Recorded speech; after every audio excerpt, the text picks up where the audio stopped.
Hello दोस्तों, Radhe Radhe. Welcome to my YouTube channel exam की तैयारी। तो आज मैं फिर से लेकर आई हूँ Bihar technician service commission staff nurse के क्वेश्चन आंसर। जो इसमें सारे सब्जेक्ट के क्वेश्चन आंसर आप लोगों को मिलेंगे देखने को। तो प्लीज़ मेरी वीडियो के लास्ट तक बने रहिए। तो आज की शुरुआत करते हैं क्वेश्चन नंबर 1 से और सब्जेक्ट फंडामेंटल से। तो पहले हम कौन से सब्जेक्ट से पढ़ेंगे? फंडामेंटल ऑफ नर्सिंग से। तो आज का क्वेश्चन नंबर 1 क्या है? क्वेश्चन नंबर 1 है the normal range of body temperature is. Normal range क्या होता है बॉडी टेम्परेचर का? या एक ह्यूमन बॉडी, एक एडल्ट में कितना होता है बॉडी टेम्परेचर? तो इसका राइट आंसर क्या है? Option B 36.5 to 37.5 degree Celsius. Normal temperature कितना होता है? 36.5 से लेके 37.5 डिग्री सेल्सियस। अगर फ़ारेनहाइट की बात करें तो नॉर्मल कितना होगा? अगर नॉर्मल बॉडी टेम्परेचर की बात करें तो 98.6 डिग्री फ़ारेनहाइट होता है। ये नोट भी कर सकते हैं आप लोग। एडल्ट की बात कर रही हूँ मैं, एडल्ट में कितना होता है? 98.6 डिग्री फ़ारेनहाइट। और अगर सेल्सियस की बात करें तो 36.5 डिग्री सेल्सियस। नेक्स्ट क्वेश्चन की तरफ आते हैं।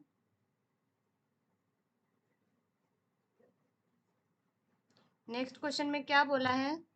The best site for checking pulse in emergency is. Emergency condition में कौन सा पल्स साइट चेक किया जाता है? Option A radial, option B brachial, option C femoral, option D carotid. ये सारे पल्स क्या हैं? ये सारे पल्स हैं जो चेक किए जाते हैं। रेडियल पल्स कब चेक किया जाता है? फीवर वगैरह में जब डॉक्टर चेक करता है तो क्या हाथों की कलाई को पकड़ के चेक करता है पल्स को, तो वो जो पल्स होती है वो रेडियल पल्स होती है। और ये ऑप्शन बी में ब्रेकियल पल्स है, ये कौन सी होती है? ब्रेकियल पल्स होती है। ये एल्बो के पास जो होती है उसे ब्रेकियल पल्स बोलते हैं। ऑप्शन सी में फिमोरल, फिमोरल पल्स कहाँ होती है? थाई के पास। ऑप्शन डी है कैरोटिड, कैरोटिड पल्स कहाँ होती है? ये होती है नेक पे। तो इमरजेंसी कंडीशन में कौन सी पल्स साइट चेक करते हैं? तो इसका राइट आंसर क्या है? Option D carotid. कैरोटिड ये कहाँ होती है? गले में होती है। नेक्स्ट क्वेश्चन पे आते हैं। The first step in nursing process is. Nursing process का पहला स्टेप क्या है? Option A planning, option B assessment, option C implementation, option D evaluation. तो इसका राइट आंसर क्या होगा? Option B assessment. नर्स क्या करती है? पहले असेसमेंट करती है। नेक्स्ट क्वेश्चन की तरफ आते हैं। Hand hygiene is primarily aimed at. Hand hygiene का प्राइमरी उद्देश्य क्या है? Option A treating infection, option B preventing infection, option C diagnosis disease, option D improving blood circulation. क्या होगा इसका राइट आंसर? हैंड हाइजीन का क्या उद्देश्य है? हाथों को हाइजीन क्यों रखना जरूरी है? इसका क्या उद्देश्य है मेडिकल लाइन में, मेडिकल टर्म में? तो इसका राइट आंसर क्या है? ऑप्शन बी प्रिवेंटेड या प्रिवेंटिंग इन्फेक्शन। इन्फेक्शन से बचाव के लिए हैंड हाइजीन करना पड़ता है बार बार। नेक्स्ट क्वेश्चन पे आते हैं। Which position is best for enema administration. Enema क्या है? एनिमा एक ड्रग है, मेडिसिन है। एनिमा मेडिसिन जो है उसको एडमिनिस्ट्रेशन किस पोजीशन में करते हैं? एडमिनिस्ट्रेशन मतलब देना। एनिमा कौन सी पोजीशन में दी जाती है? ये जो एनिमल ड्रग है ये पेशेंट को कौन सी पोजीशन में दी जाती है? Option A supine, option B prone, option C lithotomy, option D left lateral. तो इसका राइट आंसर क्या होगा? Option D left lateral. Left lateral position में एनिमा दी जाती है और कहाँ से दी जाती है, ये भी क्वेश्चन पूछ सकता है एग्जाम में। तो एनिमा रेक्टल से ही दी जाती है। एनिमा मेडिस कहाँ से, रेक्टल से दी जाती है। कौन से पोजीशन में, लेफ्ट लैटरल पोजीशन में दी जाती है। नेक्स्ट क्वेश्चन पे आते हैं। नेक्स्ट क्वेश्चन कौन से सब्जेक्ट से है, मेडिकल, सर्जिकल, नर्सिंग से रिलेटेड है। The most common symptom of myocardial infarction is, जो मायोकार्डियल इन्फ्रैक्शन है उसका मेन लक्षण क्या है। Option A headache, option B chest pain, option C abdominal pain, option D fever. Myocardial infarction में कौन सा सिम्टम देखने को मिलेगा। मायोकार्डियल इन्फ्रैक्शन, मायोकार्डियल मतलब जहां भी कार्डियल वर्ड आ जाए, कार्डियल या कार्डियक, तो वहां हार्ट से रिलेटेड बात होगी। तो मायोकार्डियल इन्फ्रैक्शन का सिम्टम क्या दिखाई देगा। तो इसका राइट आंसर क्या है, option B chest pain. Next question की तरफ आते हैं। Normal fasting blood glucose level is, normal fasting blood glucose level कितना होता है। ग्लूकोज लेवल या शुगर लेवल या इसे हम डायबिटीज लेवल भी कहते हैं। शुगर का टेस्ट दो कंडीशन में किया जाता है, पहला तो फास्टिंग में किया जाता है, दूसरा आफ्टर मील किया जाता है, खाने के बाद और खाने से पहले भी ग्लूकोज लेवल चेक करते हैं। तो इसमें किसकी बात कर रहा है, फास्टिंग में, यानी खाना खाने से पहले या ब्रेकफास्ट करने से पहले ब्लड ग्लूकोज कितना होता है एक ह्यूमन में नॉर्मल।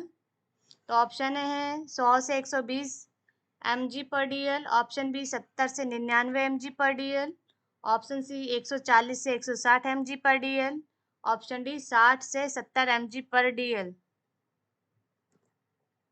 तो इसका राइट आंसर क्या है, ऑप्शन बी 70 से 99 mg पर डीएल। ये क्या होता है, नॉर्मल होता है एक ह्यूमन में शुगर लेवल कब, फास्टिंग के टाइम पे। और आफ्टर मील कितना होता है, 140 से 160 mg पर डीएल आफ्टर मील, और बिफोर मील 70 से 99। ये जो मैं बीच बीच में मेन पॉइंट बता रही हूँ ये आप नोट कर लीजिए। अगर आपको मेरी वीडियो पसंद आ रही हो तो अपने और भी फ्रेंड्स को शेयर कीजिए। नेक्स्ट क्वेश्चन की तरफ आते हैं। Which condition is characterized by inflammation of the liver. Liver में जो इन्फ्लामेशन हो जाती है, सूजन हो जाती है, उस कंडीशन को क्या कहते हैं। Option A gastritis, option B hepatitis, option C nephritis, option D pancreatitis. Inflammation of the liver, inflammation के बारे में पहले भी एक्सप्लेन कर चुकी हूँ। इन्फ्लामेशन वर्ड का मतलब होता है सूजन। किस कहाँ पे सूजन की बात कर रहा है क्वेश्चन में, लीवर की सूजन की। तो अगर लीवर की सूजन हो तो उस कंडीशन को क्या कहेंगे। तो इसका राइट आंसर क्या होगा, ऑप्शन बी हेपेटाइटिस। ये ITIS वर्ड जहाँ आता है उसका मतलब होता है कि इन्फ्लामेशन की बात कर रहा है। जैसे ऑप्शन ए में क्या है, गैस्ट्राइटिस, यानी ये इन्फ्लामेशन की बात कर रहा है, लेकिन कहाँ पे इन्फ्लामेशन है ये, तो स्टमक में इन्फ्लामेशन को गैस्ट्राइटिस कहते हैं। हेपेटाइटिस, यहाँ पे भी ITIS वर्ड आ रहा है, इसका मतलब यहाँ पे भी इन्फ्लामेशन की बात कर रहा है, लेकिन कहाँ पे, लीवर में इन्फ्लामेशन है। और ऑप्शन सी में क्या है, नेफ्राइटिस, यहाँ भी क्या वर्ड आ रहा है लास्ट में, ITIS। नेफ्राइटिस कहाँ होता है, inflammation of the kidney. Option D क्या है, पैनक्रिएटाइटिस। पैनक्रिएटाइटिस क्या हो गया, कहाँ पे इन्फ्लामेशन की बात कर रहा है, पैनक्रियाज में। पैनक्रियाज में, पैनक्रियाज क्या होता है, पैनक्रियाज का क्या काम है, ग्लूकोज लेवल को कंट्रोल करना। अगर पैनक्रियाज में इन्फ्लामेशन है तो उसे पैनक्रिएटाइटिस कहेंगे। नेक्स्ट क्वेश्चन की तरफ आते हैं। हेमाचूरिया मीन्स, हेमाचूरिया कौन सी कंडीशन को कहते हैं। Option A blood in stool, option B blood in vomit, option C blood in urine, option D blood in sputum. Haematuria, haematuria का क्या मतलब है? तो इसका राइट आंसर क्या है? Option C blood in urine. अगर यूरिन पास करते टाइम उसमें ब्लड आता है तो उसे मेडिकल टर्म में, मेडिकल की भाषा में उसे हेमाचूरिया कहेंगे। अब blood in stool, blood in stool, अगर स्टूल का मतलब होता है पोटी, अगर उसमें ब्लड है तो उसे क्या कहेंगे? मेलेना। ऑप्शन बी में क्या है? Blood in vomit, blood in vomiting, अगर वॉमिटिंग के टाइम पे वॉमिट में ब्लड आ रही है तो उसको क्या कहेंगे? हेमेटेमेसिस। उस कंडीशन को हेमेटेमेसिस कहेंगे। अगर यूरिन में ब्लड आ रहा है तो उसे हेमाचूरिया कहेंगे। ब्लड इन स्प्यूटम, अब स्प्यूटम का मतलब होता है कफ, ब्लड इन स्प्यूटम को क्या कहते हैं? हेमोप्टाइसिस, हेमोप्टाइसिस कहते हैं अगर स्प्यूटम में ब्लड आ रहा है तो। ये सारे मेन पॉइंट्स है, इसे आप नोट भी कर सकते हैं। नेक्स्ट क्वेश्चन की तरफ आते हैं। Which is a common side effect of chemotherapy? Chemotherapy का साइड इफेक्ट क्या है? केमोथेरेपी क्या होती है? जो दवाइयाँ चलती है उसे भी केमोथेरेपी कहते हैं। जैसे टीबी की दवाई चलती है तो उसे भी केमोथेरेपी कहते हैं। तो केमोथेरेपी का साइड इफेक्ट क्या है? Option A constipation, option B hair loss, option C hypotension, option D blood vision. क्या है? Blood vision. इसका राइट आंसर क्या होगा? Option B hair loss. Chemotherapy का साइड इफेक्ट क्या है? Hair loss. नेक्स्ट क्वेश्चन की तरफ आते हैं। नेक्स्ट क्वेश्चन कौन से सब्जेक्ट से रिलेटेड है? वो है ओबीजी, ऑब्स्टेट्रिक्स एंड गायनेकोलॉजी नर्सिंग। तो नेक्स्ट क्वेश्चन की तरफ आते हैं। The duration of normal pregnancy is, normal pregnancy जो होती है उसका ड्यूरेशन, समय अवधि कितनी होती है? ऑप्शन ए है 36 week, option B 40 weeks, option C 42 weeks, option D 34 weeks. क्या होती है नॉर्मल प्रेगनेंसी की समय अवधि? तो इसका राइट आंसर क्या होगा? Option B 40 weeks. अगर हम वीक की बात करें तो 40 वीक्स, अगर हम मंथ्स की बात करें तो 9 मंथ 7 डेज, और अगर हम डेज की सिर्फ बात करें तो 280 डेज। एक प्रेग्नेंट लेडीज कितने दिनों तक प्रेग्नेंट रहती है? तो वीक की बात करें तो 40 वीक्स, 40 सप्ताह तक प्रेग्नेंट रहती है। अगर दिन की बात करें तो 280 दिन, और अगर महीने की बात करें तो 9 महीने 7 दिन। नेक्स्ट क्वेश्चन की तरफ आते हैं। Pre eclampsia is associated with, pre eclampsia किससे जुड़ा हुआ है? Option A hyperglycaemia, option B high blood pressure, option C low blood pressure, option D hyperthyroidism. Pre eclampsia एक कंडीशन है जो किसमें देखने को मिलती है? तो इसका राइट आंसर क्या होगा? Option B high blood pressure. अगर एक प्रेग्नेंट लेडी है, उसका बीपी हाई हो रहा है, ब्लड प्रेशर बढ़ रहा है, तो उस कंडीशन को प्री एक्लेम्सिया कहेंगे। नेक्स्ट क्वेश्चन की तरफ आते हैं। First sign of pregnancy is usually, first sign of pregnancy, pregnancy का पहला सिम्टम क्या है? Option A quickening, option B amenorrhoea, option C nausea, option D breast tenderness. कोई वुमेन प्रेग्नेंट है तो पहला सिम्टम उसमें क्या दिखाई देगा? फर्स्ट लक्षण उसमें क्या देखने को मिलेगा? क्विकनिंग होगी, एमनोरिया होगा, या नोजिया होगा या ब्रेस्ट टेंडरनेस? कौन सी कंडीशन देखने को मिलेगी प्रेग्नेंट वुमेन में? तो इसका राइट ऑप्शन क्या है?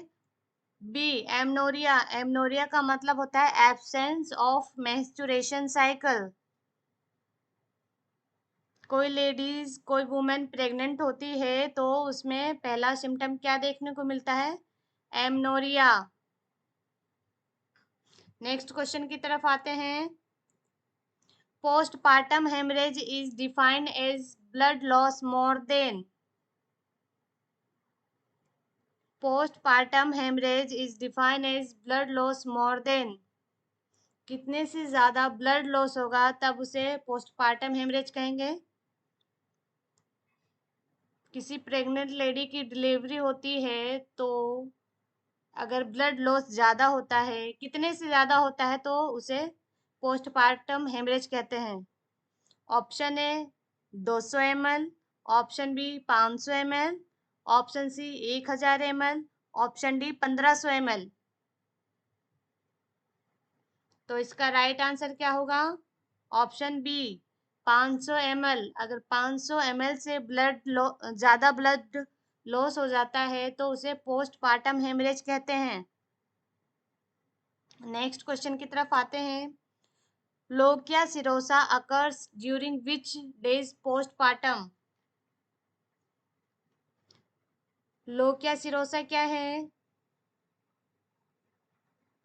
जैसे किसी भी प्रेग्नेंट लेडीज का डिलीवरी होता है तो उसके बाद जो ब्लीडिंग होती है उसमें 3 चीजें देखने को मिलती है।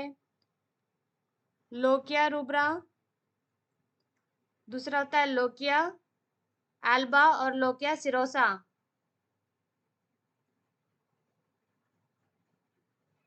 तो जो लोकिया सिरोसा है ये कितने दिन तक चलता है? तो इसका राइट आंसर क्या होगा? ऑप्शन बी 4 से 10 दिन तक जो ब्लीडिंग होती है उसे लोकिया सिरोसा कहते हैं। प्रेगनेंसी के बाद, डिलीवरी के बाद जो ब्लीडिंग होती है 4 से 10 दिन तक तो उसे लोकिया सिरोसा कहते हैं। और लोकिया रूब्रा क्या होता है? जो कब से होता है? 4 दिन से ज्यादा होता हो। और एक होता है लोकिया एल्बा, ये होता है 10 से 14 दिन के बीच में। 10 से 14 दिन तक ये जो ब्लीडिंग चलती है उसे लोकिया एल्बा कहते हैं। नेक्स्ट क्वेश्चन की तरफ आते हैं। नेक्स्ट क्वेश्चन है हमारा पीडियाट्रिक नर्सिंग का। The most common cause of death in children under 5 year in India is. अगर 5 साल से नीचे वाले बच्चों की डेथ होती है तो उसका मोस्ट कॉमन कारण क्या होता है? Option A diarrhoea, option B asthma, option C malaria, option D TB. 5 साल से कम के बच्चों की अगर डेथ होती है तो उसका मोस्ट कॉमन कारण क्या होता है? तो इसका राइट आंसर क्या है? Option A diarrhoea. Next question की तरफ आते हैं। The vaccine given at birth is. Birth के टाइम पे जो वैक्सीन दी जाती है वो कौन सी वैक्सीन होती है? जब एक बच्चा जन्म लेता है तो उस टाइम उसे एक वैक्सीन दी जाती है। कौन सी वैक्सीन होती है वो? Option A OPV, option B BCG, option C DPT, option D MMR.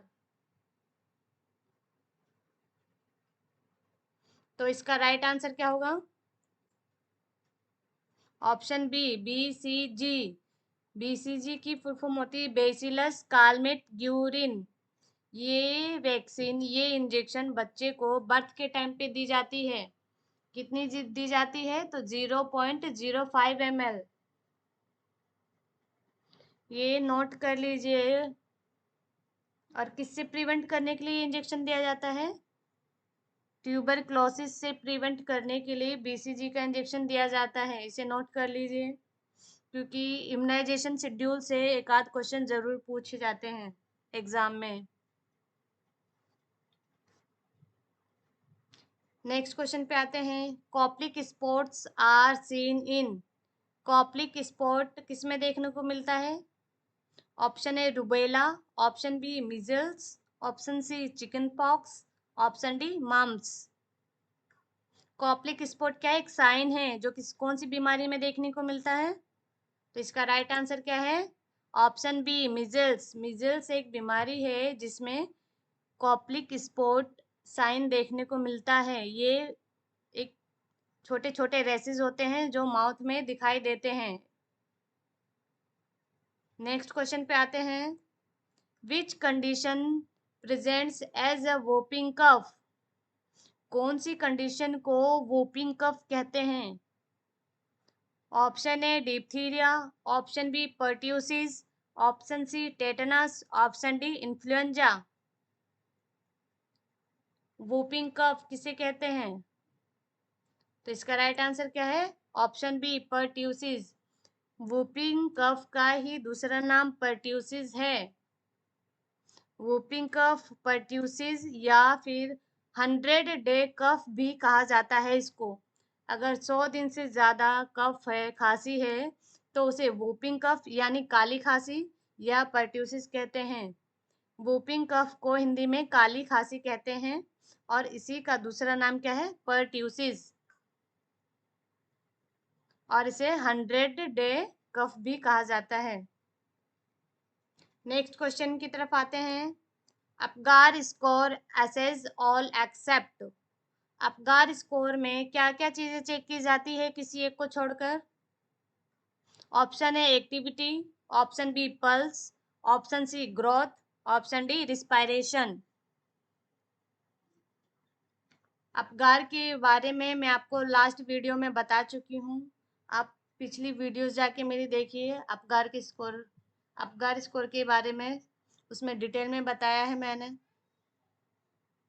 तो इसका राइट आंसर क्या होगा? Option C growth. Apgar score में बच्चे की एक्टिविटी भी चेक की जाती है, पल्स भी चेक किया जाता है, रिस्पायरेशन भी चेक किया जाता है, लेकिन उसकी ग्रोथ नहीं चेक की जाती। तो इसका राइट आंसर क्या होगा? ग्रोथ। अगर आपको अपगार के बारे में ज़्यादा डिटेल में पढ़ना है तो आप मेरी पिछली वीडियोस को जाके देख सकते हैं। नेक्स्ट क्वेश्चन की तरफ आते हैं। नेक्स्ट क्वेश्चन है हमारा मेंटल हेल्थ नर्सिंग या फिर साइकेट्रिक से रिलेटेड। नेक्स्ट क्वेश्चन में क्या है? Schizophrenia is a type of. Schizophrenia किसका टाइप है? Option A mood disorder, option B psychotic disorder, option C anxiety disorder, option D personality disorder. Schizophrenia क्या है? एक मेडिकल या मेंटल कंडीशन है। तो सीजोफ्रेनिया किसका टाइप है? इसका राइट आंसर क्या है? Option B psychotic disorder. Next question पे आते हैं। The drug lithium is use to treat. जो लिथियम ड्रग है ये किसको ट्रीट करने के लिए यूज किया जाता है? Option A depression, option B mania, option C schizophrenia, option D anxiety. तो इसका राइट आंसर क्या है? Option B mania. तो इसका राइट आंसर क्या है? Option B mania. और ये मेनिया क्या होता है? मेनिया को हिंदी में उन्माद कहते हैं। तो ये एक ऐसी कंडीशन होती है जिसमें व्यक्ति की मनोदशा या एनर्जी लेवल और गतिविधि लेवल जो है उसमें एबनॉर्मल परिवर्तन होता है। नेक्स्ट क्वेश्चन की तरफ आते हैं। नेक्स्ट क्वेश्चन में क्या है? Phobia is a type of. Phobia क्या है? Option A mood disorder, option B anxiety disorder, option C psychotic disorder, option D dissociated disorder. तो इसका राइट आंसर क्या होगा? Option B anxiety disorder. Phobia का मतलब क्या होता है? डर। तो ये किससे रिलेटेड है? एंजाइटी डिसऑर्डर से। नेक्स्ट क्वेश्चन पे आते हैं। Delusion is defined as. Delusion क्या है? ऑप्शन ए है hallucination, option B false beliefs, option C depression, option D पैरोनिया।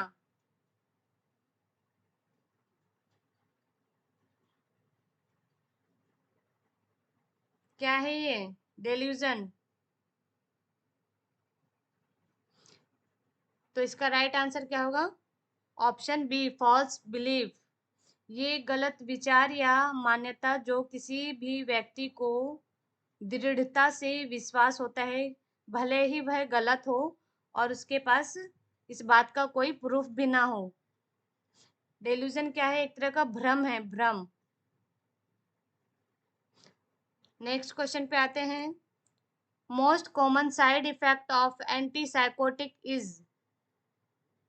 Antipsychotic drug का साइड इफेक्ट क्या है? Option A weight gain, option B constipation, option C insomnia, option D dry skin.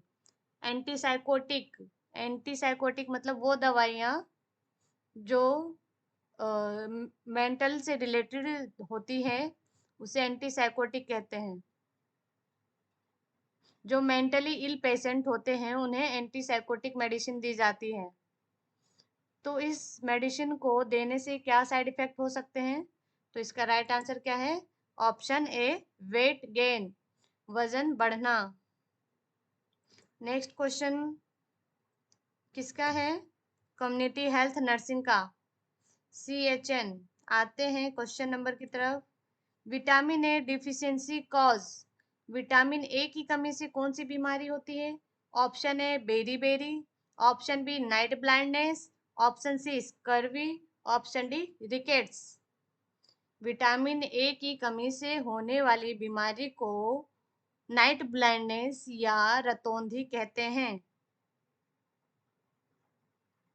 Vitamin A की कमी से होने वाली बीमारी का नाम क्या है? रतौंधी, नाइट ब्लाइंडनेस। नेक्स्ट क्वेश्चन पे आते हैं। DOTS is related to. DOTS किससे रिलेटेड है? Option A HIV, option B malaria, option C tuberculosis, option D diabetes. DOTS किससे रिलेटेड है? तो इसका राइट आंसर क्या होगा? इसका राइट आंसर होगा ऑप्शन सी ट्यूबरक्लोसिस। ट्यूबरक्लोसिस या टीबी में जो दवाइयाँ चलती है उसे डोट्स कहते हैं। डोट्स का मतलब होता है directly observe treatment short course. Tuberculosis में दवाई की क्या है, कोर्स चलती है जो 6 मंथ या 9 मंथ या 1 ईयर की होती है, उसी को डोट्स बोलते हैं। नेक्स्ट क्वेश्चन पे आते हैं। Index case in epidemiology refers to. Option A last case, option B first identified case, option C severe case, option D fatal case. Index case किसको रेफर करता है? इंडेक्स केस का मतलब क्या होगा? तो इसका राइट आंसर क्या है? Option B first identified case. जो पहला केस होता है डॉक्टर या नर्स द्वारा आइडेंटिफाई किया जाता है, उस केस को ही इंडेक्स केस कहते हैं। नेक्स्ट क्वेश्चन पे आते हैं। The term endemic means. The term endemic means, endemic मतलब क्या होता है? Option A sudden outbreak, option B disease present in population constantly, option C spreadly to many countries, option D completely eradicated. तो इसका right answer क्या होगा? Option B disease present in population constantly. Endemic का मतलब होता है disease present in population constantly. अगर आपको मेरी वीडियोस पसंद आ रही हो तो प्लीज़ वीडियो को लाइक और ज़्यादा से ज़्यादा शेयर कीजिएगा। जो लोग BTSC स्टाफ नर्स की तैयारी कर रहे हैं उन्हें ज़रूर फॉरवर्ड कर दीजिएगा। आपको किस मीडियम में वीडियो चाहिए, हिंदी मीडियम या इंग्लिश मीडियम, कौन सी लैंग्वेज में चाहिए, वो मुझे आप कमेंट करके बता सकते हैं। किस टाइप के क्वेश्चन चाहिए ये भी बता सकते हैं। नेक्स्ट क्वेश्चन क्या है? Which method is used for family planning. Which method is used for family planning. Family planning के लिए कौन सा मैथड यूज किया जाता है? Option A DOTS, option B IUD, option C ORS, option D ARV. Family planning के लिए कौन सा मेथड यूज किया जाता है? तो इसका राइट आंसर क्या होगा? Option B IUD, intra uterine device. Intra uterine device क्या है? फैमिली प्लानिंग में यूज किया जाता है। डोट्स के बारे में बता चुकी हूँ, डोट्स तो टीबी में यूज किया जाता है। ओआरएस डिहाइड्रेशन के लिए दिया जाता है। और ऑप्शन डी में क्या? एआरवी, एआरवी मेडिसिन जो है वो किस में चलाई जाती है? एचआईवी के पेशेंट में दी जाती है। और फैमिली प्लानिंग करनी हो तो आईयूडी, इंट्रा यूट्राइन डिवाइस का यूज किया जाता है, जैसे कॉपर टी। ये क्या है? फैमिली प्लानिंग की एक डिवाइस है, intra uterine device. Next question पे आते हैं। नेक्स्ट क्वेश्चन कौन सा है? Pharmacology. Paracetamol is used as a. Paracetamol किस में यूज किया जाता है? ऑप्शन है antibiotic, option B analgesic and antipyretic, option C antiseptic, option D anaesthetic. Paracetamol कौन सी दवाई है? तो इसका राइट आंसर क्या होगा?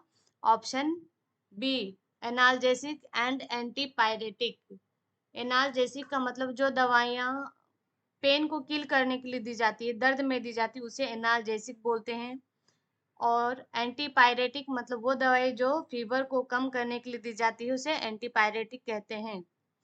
तो ये पैरासीटामोल क्या है? एनाल्जेसिक भी है, दर्द को कम करने के लिए भी दी जाती है और फीवर को कम करने के लिए भी। ये एक ऐसी दवाई है जो एनाल्जेसिक भी है और एंटीपायरेटिक भी है। बाकी जो ऑप्शन है एंटीबायोटिक। एंटीबायोटिक तो बैक्टीरिया को किल करने के लिए दी जाती है। और एंटीसेप्टिक क्या है? फंगल इन्फेक्शन को कम करने के लिए दी जाती है। और एनेस्थेटिक क्या होती है? जो बॉडी को सुन करने के लिए एनेस्थेसिया जो होता है वो दी जाती है। तो इसका राइट आंसर क्या होगा? Option B. नेक्स्ट क्वेश्चन पे आते हैं। The antidote for morphine overdose is. Morphine का एंटीडोट क्या है? मॉर्फिन ड्रग जो है इसका एंटीडोट क्या है? एंटीडोट के बारे में भी मैं पिछले वीडियो में बता चुकी हूँ डिटेल में, तो आप मेरी पिछली वीडियो को जाके देख सकते हैं। एंटीडोट का मतलब होता है कोई भी ड्रग अगर उससे ज़्यादा ले लिया जाए तो वो हमारे बॉडी में टॉक्सिक का, पॉइजन का काम करता है। तो इस पॉइजन को कम करने के लिए जो दवाई दी जाती है उसे हम एंटीडोट कहते हैं। तो जो मॉर्फिन है, मॉर्फिन किसी पेशेंट को ओवरडोज दी गई है तो उसको कम करने के लिए कौन सा एंटीडोट देंगे? तो ऑप्शन है naloxone, option B atropine, option C flumazenil, option D adrenaline. तो इसका राइट आंसर क्या होगा? Option A naloxone. Next question पे आते हैं। Lasix is a. Lasix furosemide is a. Lasix क्या है? Option A laxative, option B diuretic, option C antibiotic, option D sedatives. Lasix क्या है? लैसिक्स क्या है? तो इसका राइट आंसर क्या होगा? इसका राइट आंसर होगा option B diuretic. Next question पे आते हैं। Digoxin is used in treatment of. Digoxin जो दवाइयाँ होती है, ड्रग होती है, वो किसके ट्रीटमेंट में दी जाती है? Option A hypertension, option B heart failure, option C diabetes, option D infection. तो इसका राइट आंसर क्या है? Option B heart failure. Digoxin medicine जो है, ड्रग जो है, वो हार्ट फेलियर के पेशेंट को दी जाती है। नेक्स्ट क्वेश्चन पे आते हैं। The route with fastest drug absorption is. कौन सा रूट है जो दवाइयों का फास्ट एब्जॉर्प्शन करती है? ऑप्शन है ओरल, ऑप्शन बी है इंटरवेनस, ऑप्शन सी है इंट्रामस्कुलर, ऑप्शन डी है सबक्यूटेनियस। दवाइयाँ हम बहुत सारे रूट से दे सकते हैं, बहुत सारी जगहों से दे सकते हैं, जैसे कि ओरल माउथ के थ्रू भी दवाई दे सकते हैं, इंजेक्शन के थ्रू भी दे सकते हैं। इंजेक्शन में भी मसल्स में दी जाती है, वेन में दी जाती है, स्किन में दी जाती है, बोन में दी जाती है। बहुत तरीके से हम लोग दवाई एडमिनिस्ट्रेशन कर सकते हैं। तो जो फास्टेस्ट ड्रग एब्जॉर्प्शन है वो कौन सा रूट है? तो इसका राइट आंसर क्या होगा? Option B, intravenous. इंट्रावेनस मतलब वेन में यानी नस में जो दवाइयाँ दी जाती है इंजेक्शन के थ्रू, वो रूट क्या है? फास्टेस्ट ड्रग एब्जॉर्प्शन है। नेक्स्ट क्वेश्चन पे आते हैं। नेक्स्ट क्वेश्चन है miscellaneous. The instrument to check BP is. कौन से इंस्ट्रूमेंट से ब्लड प्रेशर चेक किया जाता है? Option thermometer, option B stethoscope, option C sphygmomanometer, option D otoscope. इस क्वेश्चन को मैं बहुत बार रिपीट कर चुकी हूँ। इस क्वेश्चन का आंसर मुझे आप लोग कमेंट कीजिए। अगर आपको मेरी वीडियो पसंद आ रही हो तो लाइक, कमेंट और ज़्यादा से ज़्यादा शेयर कीजिए। अगर आप मेरे चैनल पर नए हैं तो सब्सक्राइब जरूर कर लीजिए। बेल आइकन प्रेस करना ना भूलें ताकि मेरी कोई भी वीडियो आए तो उसका नोटिफिकेशन सबसे पहले आपको मिले। आपको किस टाइप की वीडियो चाहिए मुझे कमेंट बॉक्स में कमेंट कर सकते हैं। किस लैंग्वेज में चाहिए, हिंदी या इंग्लिश मीडियम में चाहिए, तो वो भी आप मुझे बता सकते हैं। तो इसका राइट आंसर क्या होगा? Option C sphygmomanometer. जिससे ब्लड प्रेशर चेक करते हैं उसको स्फेग्नोमेनोमीटर कहते हैं। नेक्स्ट क्वेश्चन पे आते हैं। The father of nursing is.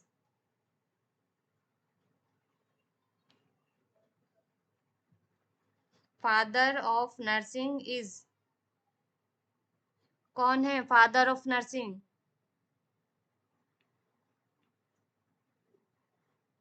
Option A Florence Nightingale, option B Clara Barton, option C Louis Pasteur, option D none. तो इसका राइट आंसर क्या होगा? Option A. ये गलती से हो गया है, लेकिन इसका राइट आंसर क्या है? Option A Florence Nightingale. Florence Nightingale को क्या बोला जाता है? Father of nursing. Next question पे आते हैं। CPR is done in ratio of chest compression to ventilation. CPR देने का रेशो क्या होता है? Option A 15:2, option B 30:2, option C 5:1, option D 20:5। जो CPR देना होता है पेशेंट को वो किस रेशो में दे सकते हैं? किस रेशो में देना होता है CPR? CPR की फुल फॉर्म क्या होती है? कार्डियोपल्मोनरी रिसस्टिटेशन। तो इसका राइट आंसर क्या होगा? Option B 30:2। 30:2 क्या है ये? CPR देने का रेशो है। नेक्स्ट क्वेश्चन पे आते हैं। Nosocomial infection means. Option A home acquired, option B hospital acquired, option C food borne, option D airborne. Nosocomial infection क्या है? तो इसका राइट आंसर क्या होगा? Option B hospital acquired. Hospital से जो हम इन्फेक्शन लेकर आते हैं, जो हॉस्पिटल से होने वाले इन्फेक्शंस होते हैं, उसे नोजोकोमियल इन्फेक्शन कहते हैं। नेक्स्ट क्वेश्चन क्या है? A nurse documents in a patient chart that medication was given but it was not. This is considered. Option A malpractice, option B fraud, option C negligence, option D battery.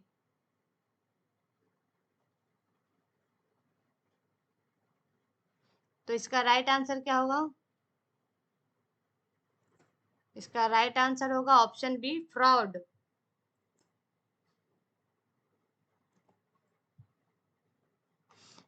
Next question पे आते हैं। Next question है anatomy and physiology के। The largest gland in the body is, body का सबसे जो बड़ी ग्रंथि है वो कौन सी है? Option A thyroid, option B pancreas, option C liver, option D kidney. हमारे बॉडी की सबसे बड़ी ग्लैंड कौन सी है? तो इसका राइट आंसर है option C liver. Liver is the largest gland in the human body. Next question पे आते हैं। Red blood cells are produced in, RBC किसमें प्रोड्यूस होता है, किसमें बनता है आरबीसी? ऑप्शन ए है liver, option B bone marrow, option C spleen, option D lymph node. तो इसका राइट आंसर क्या होगा? Option B bone marrow. जो रेड ब्लड सेल होता है ये कहाँ बनता है? बोन मैरो में। बोन मैरो यानी जो हड्डियों के अंदर, उसे हम बोन मैरो कहते हैं। नेक्स्ट क्वेश्चन पे आते हैं। The functional unit of kidney is, kidney की जो इकाई होती है उसे क्या कहते हैं? Option A nephron, option B neuron, option C glomerulus, option D alveolus. Kidney की फंक्शनल यूनिट क्या कहलाती है? तो इसका राइट आंसर क्या है? Option A nephron. Next question पे आते हैं। The heart is enclosed in a sac called, heart जिस सेक्स के सेक्स से कॉल्ड इनक्लोज होती है उसे क्या कहते हैं? Option A pleura, option B pericardium, option C peritoneum, option D meninges. तो इसका राइट आंसर क्या होगा? Option B pericardium. Next question पे आते हैं। Insulin is secreted by, insulin hormone जो है किसके द्वारा सीक्रेट होता है?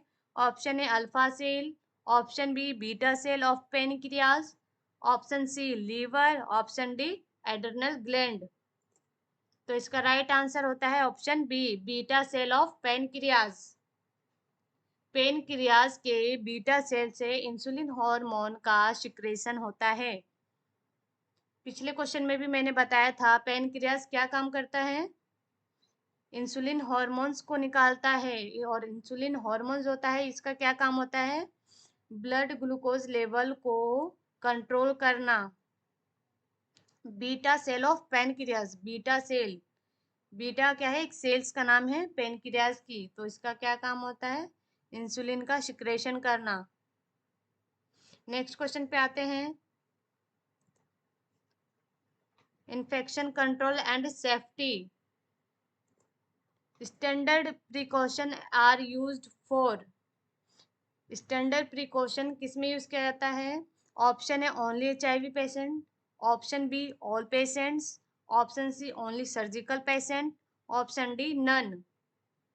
स्टैंडर्ड प्रिकॉशंस किस में यूज किया जाता है? तो इसका राइट आंसर है option B all patient. HIV patient में भी, सर्जिकल पेशेंट में भी क्या है? स्टैंडर्ड प्रिकॉशंस यूज किया जाता है। नेक्स्ट क्वेश्चन पे आते हैं। The best way to break chain of infection is, infection को हटाने का बेस्ट तरीका क्या है? Option A wearing PPE, option B isolation, option C hand washing, option D sterilization.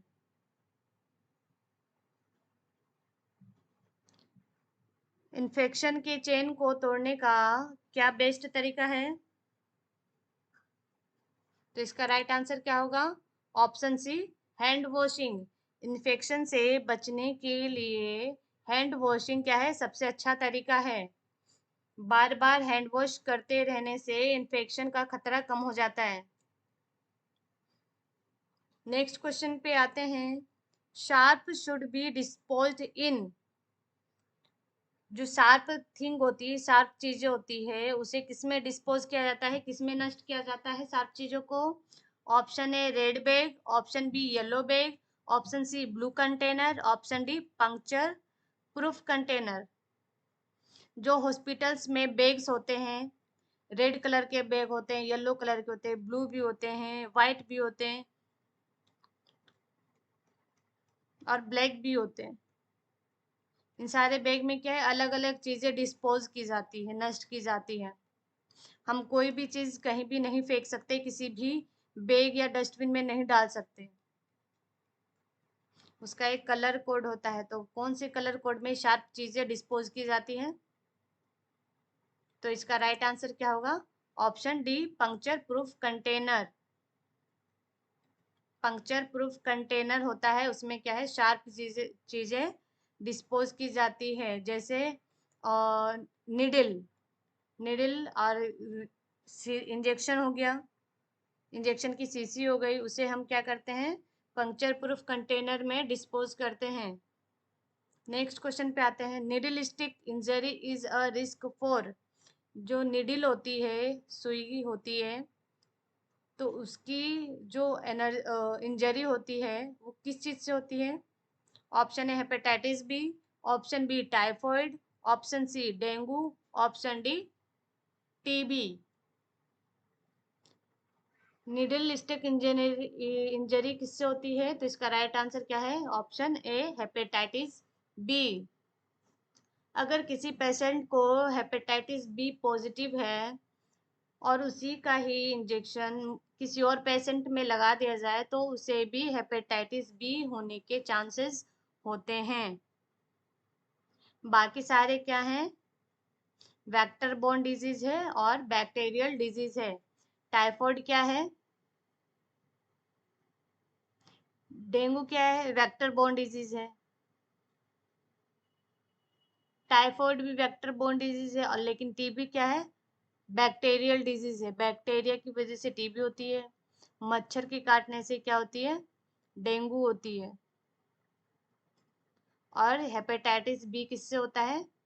Needle stick से होता है, निडल के चुभने से, या किसी और के पेशेंट का निडल किसी और पेशेंट में लगाना, उससे हेपेटाइटिस बी होता है। नेक्स्ट क्वेश्चन पे आते हैं। The process of destroying all forms of microbial life including spores is. Option A disinfection, option B sterilisation, option C cleaning, option D sanitation.